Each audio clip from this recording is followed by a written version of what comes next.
Amazon Prime Video dropped Episode 3 of The Lord of the Rings, The Rings of Power today, September 9, as viewers learnt what happened to elf warrior Arondir, played by Ishmael Cruz Cordova, after he was captured. Fans also saw the next leg of Galadriel's, Morfydd Clark, journey as she found herself in the island kingdom of Numenor. The episode introduced a new character called Adar, who appears to be a creation of the show and whose face was obscured, so viewers weren't able to see his face.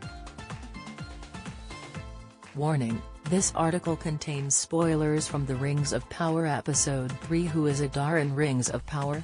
There has been much speculation about Adar, which means father in Elvish, after he was brought into the story as a high-ranking orc in the Southlands.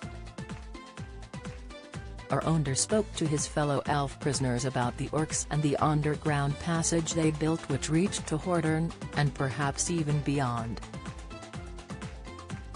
The three elves slowly started to piece together what the orcs were up to, realizing they were ransacking villages in search of something, and the growing realization Morgoth had a successor.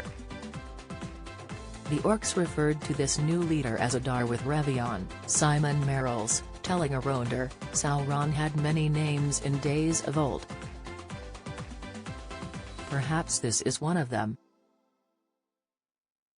There is more at work here than we can see. In the show, Adar looks like he had elven features but also orc-like features, particularly his hand, which would suggest some sort of corruption. According to J.R.R. Tolkien's lore, elves cannot become orcs, but Adar seemed to suggest otherwise, and there could be some loopholes created by the Rings of Power writers to make this so. Many have taken to Reddit to discuss Adar, with user Edible Entanglement posting, "Adar is Anatar, so Sauron will be present and active." That's really cool. It was pretty obvious from the armor and hair, so not sure the blur effect was needed at all.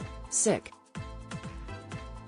Again, this theory suggests Sauron is disguising himself as the Lord of Gifts Anatar, but Adar is far from a benevolent figure, who is in the company of orcs, and seems unlikely to be so.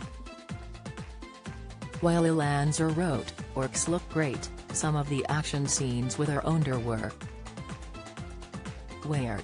Not a huge fan of leaving Adar's face as a blurred cliffhanger. I think it would have been more interesting to reveal it than cut to black.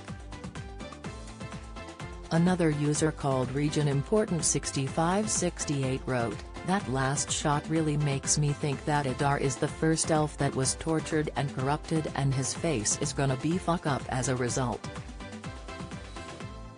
They have been extremely clever in my opinion with how they've brought certain lore into this world, so I think having the original tortured elf would be right up the showrunner's alley.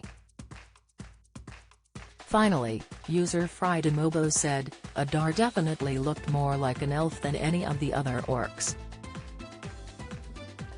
The blurriness obscured his facial features, but it seems like he is scarred or something along those lines, which would line up with the theory of him being a tortured elf." Should be some interesting interactions between Adar and Arondir going forward, hopefully.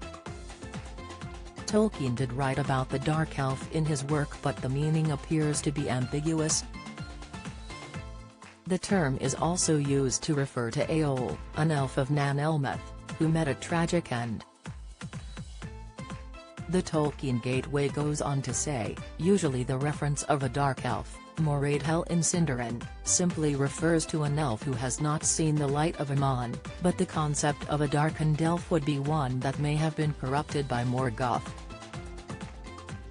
Tolkien liked this concept as an explanation for his superb and insidious smithcraft, which was written in a margin note of Eol's story, but he chose instead to consider him more likely acquainted with the dwarves. Could the writers of Rings of Power use this ambiguity to create something new within Tolkien's world?